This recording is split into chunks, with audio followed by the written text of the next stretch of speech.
Hey guys, welcome back. I'm Ash. I'm Elle.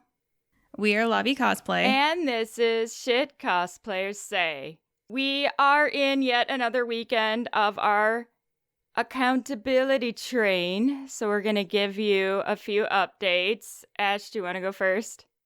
Sure. So last time when we talked about this, I had actually finally boxed up everything and moved it from my old craft space to my new craft space.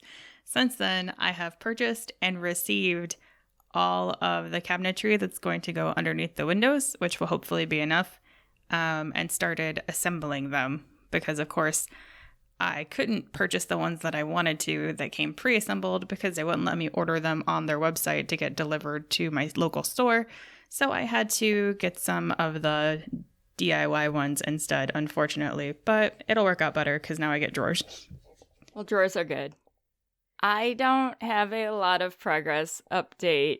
I haven't done any sewing, and I haven't really fixed anything in my room. It's mostly been just trying to get stuff done for the podcast.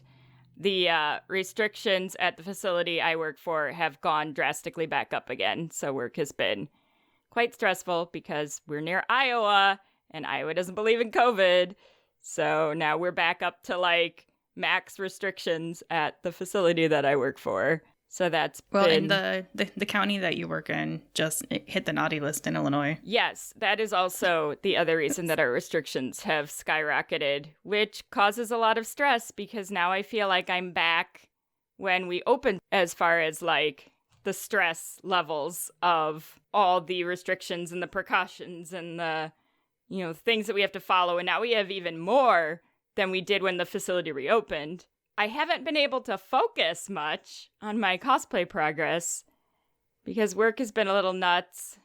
And then my joint condition has been acting up because Iowa likes to have it be 80 degrees during the day and 30 degrees at night.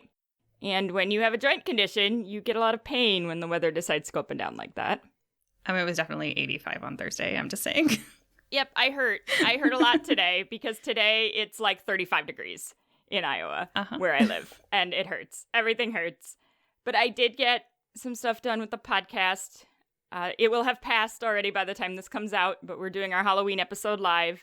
So I've been working on the PowerPoint for that because we have some fun visuals for that episode, and just trying to keep up with editing so that things come out on time. So hopefully I'll be able to get my kitchen table cleared off maybe by tomorrow so I can actually readjust and cut out Hinato's skirt piece so that I can start the process of making that skirt 3 times. I'm so excited about it, can you tell? Oh, yes. So excited. So excited to make the skirt 3 times. It's going to be great. You did this to yourself. I did do this to myself. In the end, it'll be good. It's a lot of skirt. I should be an expert at this skirt by the 3rd time. I'm also hoping to practice some flat seams as well this weekend with just some scrap fabric.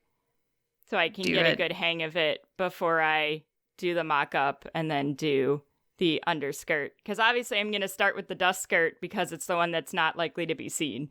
Makes the most sense. There's something very satisfying about flat fell seams. I know. So I look forward to you experiencing them. I mean, I get very satisfied just by the other pretty seams that we can make. French seams? Yes. I'm very satisfied by French seams, so I can only imagine I'm going to be even more satisfied by flat seams. But we'll see. That seems accurate. Well, and I look at the directions for them, and I feel like it seems too simple to be correct, that's all you have to do to get them. So I'm waiting for there to be some sort of trick that I missed or something.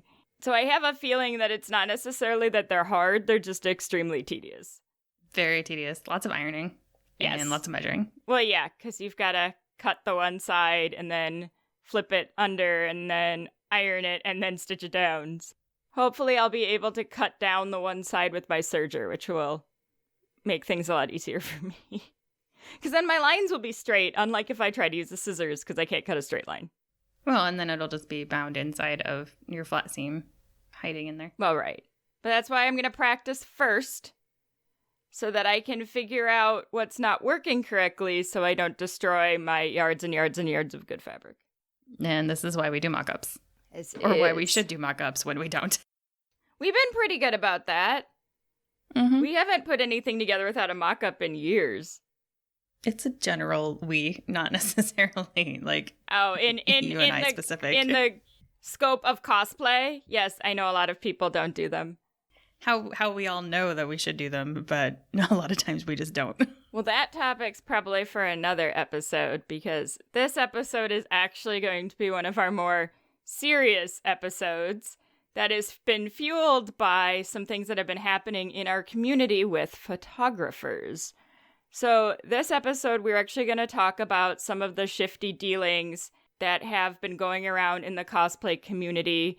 There's been a couple really big ones recently in the Midwest, which did end up actually affecting us personally as well, which made us think that we probably should try to cover this topic so that when everybody returns to the con scene, there will be a little bit more information about some new things to look out for, both as photographers and as cosplayers. We would like to make a disclaimer that some of the topics in this episode may be triggering, as they do refer to abusive situations. So if that is something that would be triggering for you, this episode may not be for you. So we just wanted to put that out there, that there are some things discussed in this episode that may be uncomfortable or triggering for some people. Photographers at cons can be a really mixed bag. Some of them are really awesome and professional photographers, and then other times you'll hire someone and you'll end up with some person with a random cell phone. I mean, yeah, really. And a lot of the times, what you end up getting back won't look anything like the portfolio that they presented to you before you hired them, which is a whole nother problem. Well, I mean, that can be a problem in any sort of commission type situation like that. Yes, exactly. And one of the big things to keep in mind is no matter how well you think you know your photographer, you might be wrong. That is a very unfortunate lesson to learn, but be open to what others are saying. Absolutely. One of those things that people need to remember is that just because you had a good experience or a professional experience doesn't mean that everybody has the identical experience that you had. Exactly. And the thing that drives me crazy, and I'm going to try not to soapbox too badly, but I know this drives us both nuts. Bring it out. All right. So whenever a photographer gets called out for bad behavior, it falls on the cosplayers to do everything in their power to stop that person. It's never the photography community or the photographer. Ever. Yeah, which is just like, I mean, there are so many situations that this happens in our culture to begin with, but it's like, why am I responsible for this other person's behavior? And then inevitably, photographers will get on their Instagram and post in their stories the same tips for the cosplayers to follow to prevent these situations. The same bullshit every time. They may be things such as bringing a friend, signing a contract, asking for referrals, shooting in a public space, and telling someone when something happens. Guess what? As women in the United States, we have grown up already knowing all this shit. Like, you don't have to tell us because this is how we have to live our lives all the time. Yes, this is like a daily basis. It reminds me, unfortunately, a lot of like rape culture, where they're like, oh, well, what was she wearing? Oh, well, maybe she shouldn't have gone for a walk by herself at night. And they're like, excuse me, if I want to go for a walk outside, I should be able to safely do that without worrying about some random predator. Well, the questions you get back are very similar to that. How did you talk to the photographer? Well, did you make it seem like this was okay? What did you wear to your photo shoot? Why didn't you tell anyone? I know. I just can't. All these tips are typically for in the moment at a shoot, but we are now finding that photographers are targeting cosplayers online as well.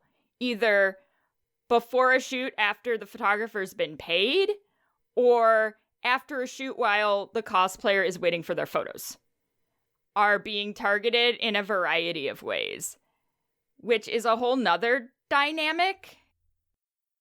The power dynamic between the photographer and the cosplayer is already drastically imbalanced. Absolutely. We are paying the photographer for a service. It is very rare, if unheard of, that the cosplayer is getting paid.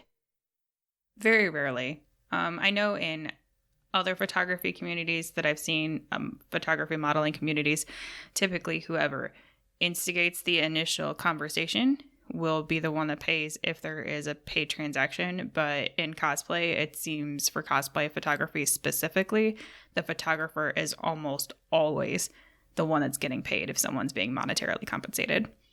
Other thing with cosplay photography is the turnaround is not the same as outside of cosplay photography, where it's pretty common for a con photographer to hold your photos for 90 days or more.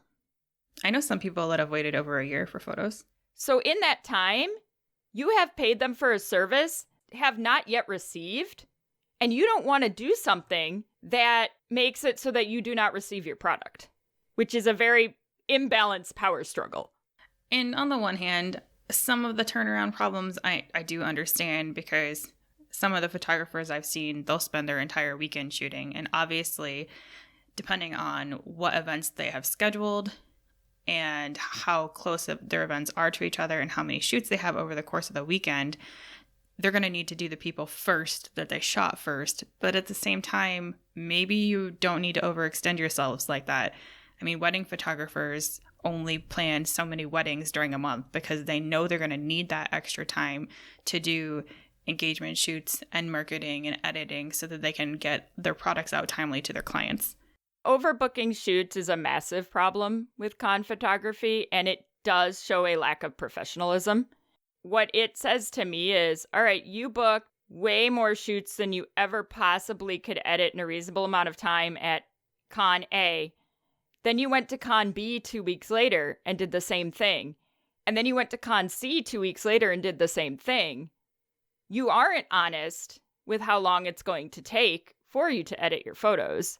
Well, and even not just that, we've had the experience with multiple photographers at different conventions where they are overbooked, they have too much going on, there's not enough cushion between shoots, and they're late. Well, then we're expected to eat part of that time or stay over the time that we had already scheduled ourselves because they couldn't show up on time. Or they show up and they're obviously run ragged because they did too many shoots, didn't get enough sleep, didn't eat, what have you. So you know that the quality is going to be lacking for those particular sets of photos because the photographer isn't taking care of themselves because they're overbooked.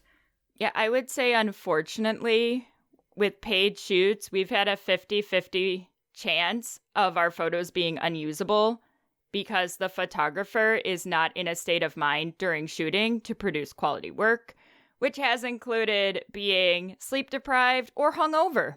But that's, again, another part of professionalism, which we will do a separate episode on how to pick a quality photographer because we've learned from our mistakes, as well as how to pick a photographer outside of conventions, because honestly, this last thing that happened in our community was kind of our last straw, and we're definitely looking at shooting outside of conventions because the price isn't that much more, but the quality is significantly higher.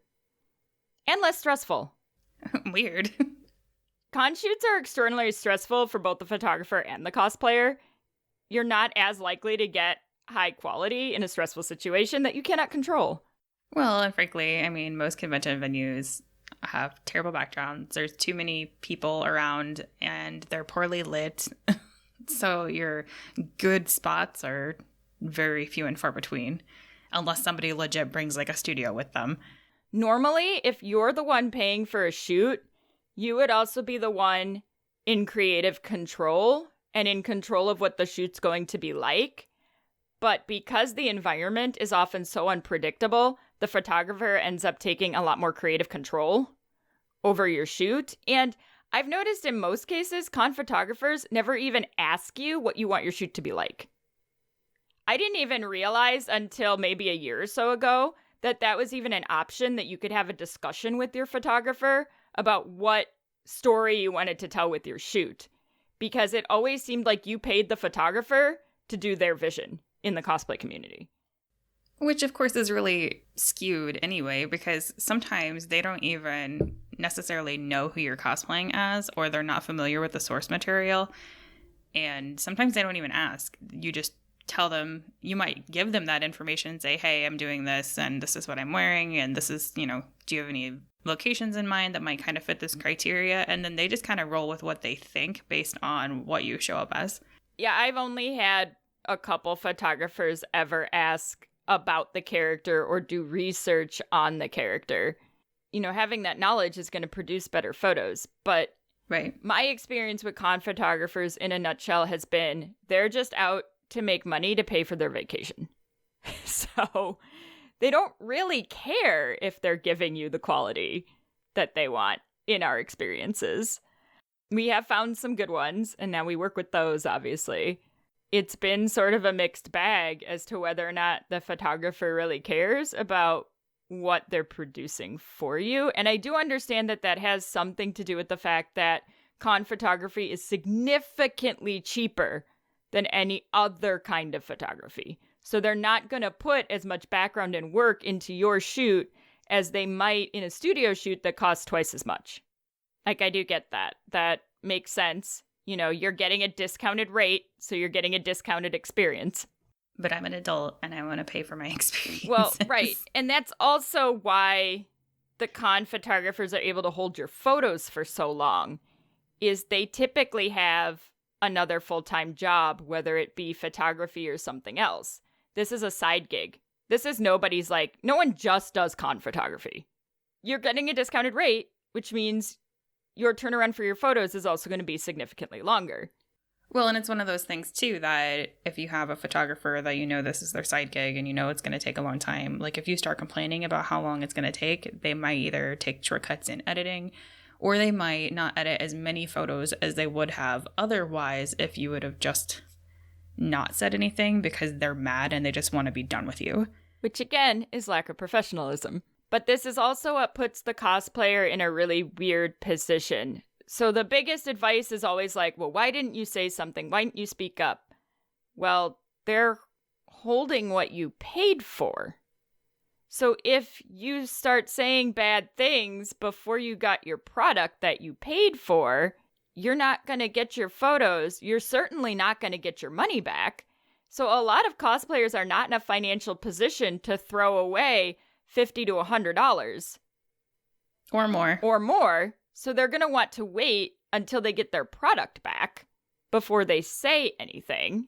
And then it's like, oh, well, why did you wait so long to say something? That's always the thing that people say is, why didn't you wait? Why did you wait so long? Have you ever been harassed? Like, it's not a comfortable thing. You question whether or not you are misreading things if you're looking at things wrong. That's not something that's just easy to do, especially if that photographer is like gaslighting you into thinking that nothing is wrong, which is typically what's going to happen. There's the harassment that everybody knows about, like the on-shoot sexual harassment, where maybe the photographer is asking you to do poses that don't seem appropriate for your character or feel a little bit too sexually explicit. Photographers asking cosplayers to remove clothing. Photographers saying inappropriate things about a cosplayer's body, inappropriate touching. The harassment that we've all been told to avoid because it's our job to do so since we were old enough to be out in the world. As women, at least. And this stuff will apply to men and non-binary as well. Because it's not just us that gets harassed. It's just more likely for the victims in this situation to be women between 16 and 25. Typically, I would say yes. The young and impressionable that don't have a lot of experience with situations like photo shoots. This entire situation just becomes an extra level complicated if you did either not safe for work or more suggestive photos like boudoir, because then you're not only worried about saying something because you're not going to get your product, you're also worried about potential leakage of your photos on the internet for something that you wanted maybe as a very private experience and weren't planning on sharing. Or if you were planning on sharing on like a website like Patreon or OnlyFans, then you should be monetarily compensated for sharing that and not have to worry about somebody just throwing it out on the internet out of spite. Yes, contracts are even more important when doing boudoir, but to be perfectly honest, there isn't anything that's going to stop a photographer from sharing your photos with other people. There's just not. They can privately share your photos with other people, and that's just how it is. Is that unprofessional? Yes. There isn't a whole lot you're going to be able to do about it unless you find your photo in like a public space, and your contract specifically said that the photographer is not allowed to do that. So read your contracts very carefully, particularly if you're doing boudoir and you do not want those photos to be out, because there could be loopholes. Because I'm sure there are photographers that have sold prints of people's boudoir shoots without their permission. Gasp. Yeah, I know. I mean, we've both done them, knowing full well that there was always a slight risk that something could happen, but that's why we were very in control of how much we had on. We're also both older and married.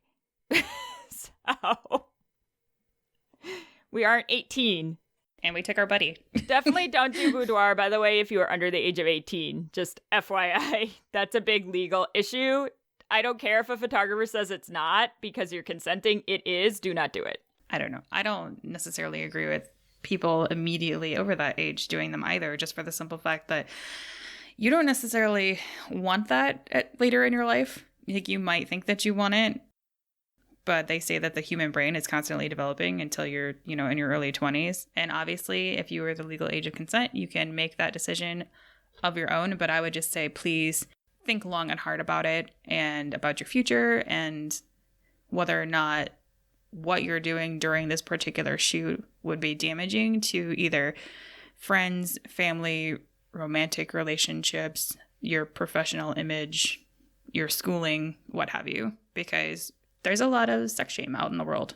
Unfortunately, that's something that a lot of people have to deal with. So boudoir is actually the center for a lot of current con photographer issues right now. Why it is that every con photographer suddenly does boudoir is beyond me. I do believe it's because it allows them to extend their photography hours, because they do it after sundown in the room, and it allows them to extend it. Plus, they're offering really inexpensive prices for a service that is typically very expensive. So a professional boudoir photographer, like for instance, locally by me, will typically charge you anywhere from $300 to $500 for a sitting. Yeah. And at con, you could pay $25 for a boudoir sitting.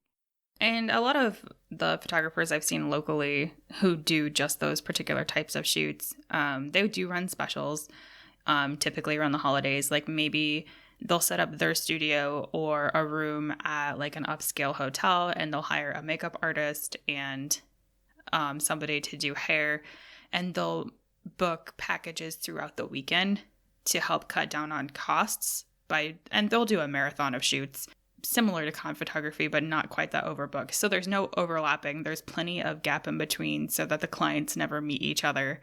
They've always got time to go through and clean up the room and restage everything before the next person gets there.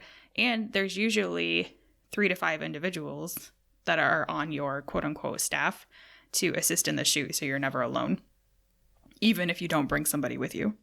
It's hard to understand why particularly so many men say they are taking on boudoir shoots to empower women, when at con it just feels very shady, frankly.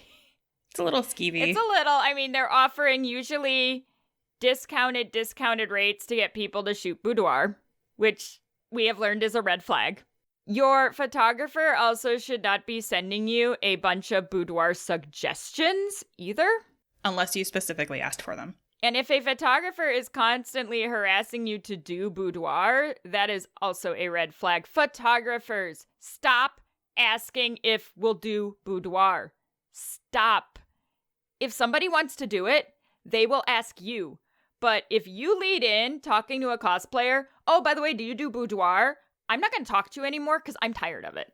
I mean, if you have an existing relationship with somebody and you just like, hey, I just wanted to let you know, that's one thing. But don't constantly nag and don't ask, because it comes across as super skeevy. I'm just really tired of like, you go into the photography groups and you're looking for a photographer, and the first thing they ask you is, do you do boudoir?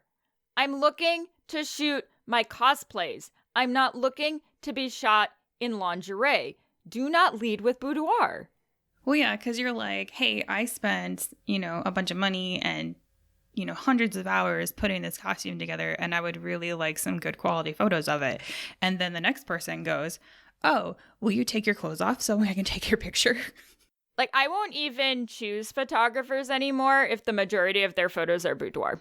I just won't shoot with them because I am now automatically assuming that that is the direction that the shoot's going to go because that's what they shoot. And if that's the shoot you're looking for, then great. But if it's not, I mean, there are plenty of other photographers out there to choose from. Just keep in mind when you're choosing a photographer to look for some of those things. A photographer, even if you're doing a boudoir shoot, should not be making inappropriate comments about your body. They shouldn't be sending you constant suggestions for boudoir or trying to solicit you to do more pornographic photography, which is also happening. And they shouldn't be talking to you about inappropriate topics of a sexual nature. Those things that you might talk about in your, like, close friends group, a photographer should not be talking to you as the client about. That's a massive red flag. Yes, you guys have a professional client relationship, not a intimate, friendly relationship. I mean, I understand that the situation that you're in could be perceived as intimate. However, just don't do it. And photographers don't make lewd comments about other people's bodies either to your clientele, because that's also a huge red flag. Yep, that sure is. It's not appropriate. No, it is definitely not appropriate. Those are definitely red flags. And we do understand that a lot of this stuff happens after you've shot, which puts you in that weird spot of, what do I do? Because then I might not get my photos. But definitely don't work with the person again if that kind of stuff starts to happen. Yeah, it's okay that once you get your product from them, you don't owe them an explanation if you choose to remove them from all of your social media and contacts. Like, that's fine. You don't owe anybody an explanation that made you uncomfortable. Nope. And you should not feel forced to have to out somebody about their behavior, because that isn't your responsibility. And I know that that's what's thrown in our face a lot. But I also understand that due to different backgrounds, that just might not be something that everybody can do, and people kind of need to lay off. Like, you cannot expect every person that's had a bad experience to feel comfortable with publicly shaming somebody else. Some people might still be uncomfortable with and processing and dealing with their own experience that they had where, they're embarrassed that this happened to them. And it's not your fault. If somebody was manipulative and abusive towards you, that is not your fault. Nor should it be your responsibility. So we did decide to ask a few photographers for some advice about what photographers could do to help the situation in their community. Unfortunately, most of the answers I got were just more things that the cosplayers could do to help these situations within the community. Which, again, has already been ground into us since we were probably old enough to walk. People just don't understand that what happens to you emotionally after being harassed like this, with that type of power dynamic, it's just not that simple to be able to make those steps to bringing somebody to the forefront with their behavior. That's why it does take a lot of victims years to be able to be in a place where they can do that. And people need to stop shaming victims for not being able to talk the second something happens. Victims get attacked all the time. That, like, in our society as a whole, victims get attacked constantly. Well, what did you do? Like, what were you wearing? People who have never been on the receiving end of any sort of physical, emotional, psychological abuse don't understand that just because an abuser is abusive towards somebody in particular, they're not going to be abusive to everybody. Like, they're going to look like normal people to a majority of the community. Victims' allegations are going to be dismissed a lot because they're going to be like, oh, well, I know John Smith. He's a great guy and he would never do that. He's only ever been really good to me. Well, that's because you were not the appropriate victim profile for John Smith. So he did not pursue you as a target. You see this in like domestic abuse cases all the time. Well, I just can't believe that he beats his wife. You're not that person in that relationship with him. They didn't say he beats everybody, just her.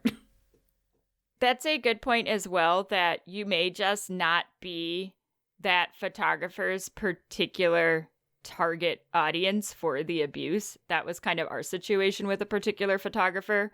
We didn't fit the description of what he typically targeted. So we didn't experience the same level of issues as many, many other cosplayers did.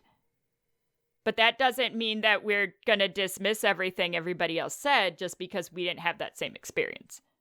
A lot of victims will also take longer because if they happen to talk to somebody about it or even confront their abuser about the situation, the abusers are really good at gaslighting.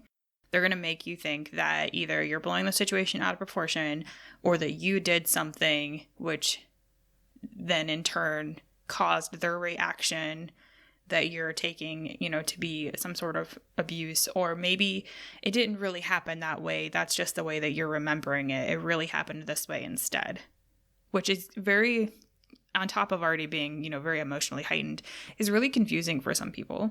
Yes, I would say that is probably one of the hardest parts because these people tend to be very good at talking you out of what you're experiencing.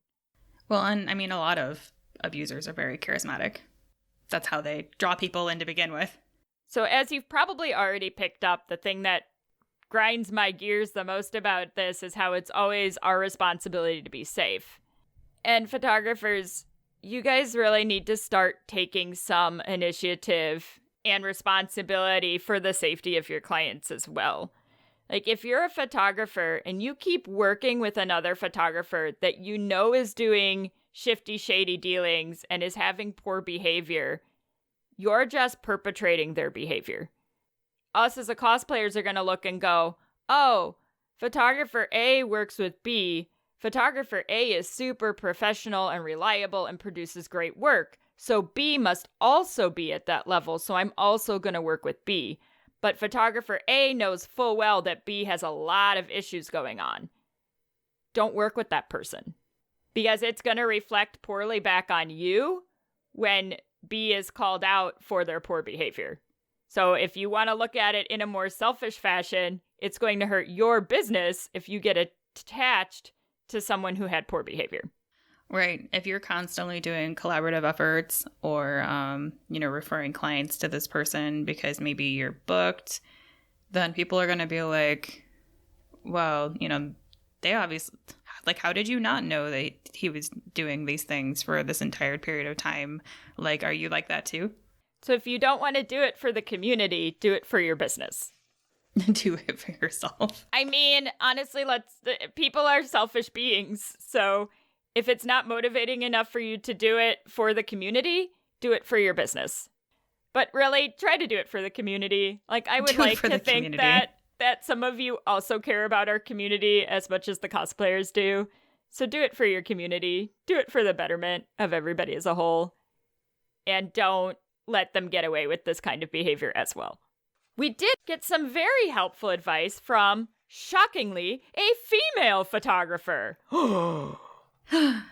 Gasp. The rare species of female photographer who hides in the shadows behind the hundreds of male photographers that exist in the convention community. And she hides behind the shadows of the patriarchy. Behind the shadows, yes. The rare and elusive female photographer who hides behind the shadows of the patriarchy.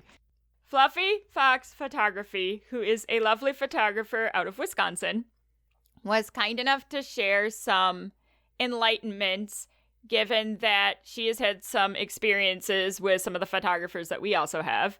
And Fluffy kind of runs in the communities that we have experience with, both in Wisconsin and Illinois.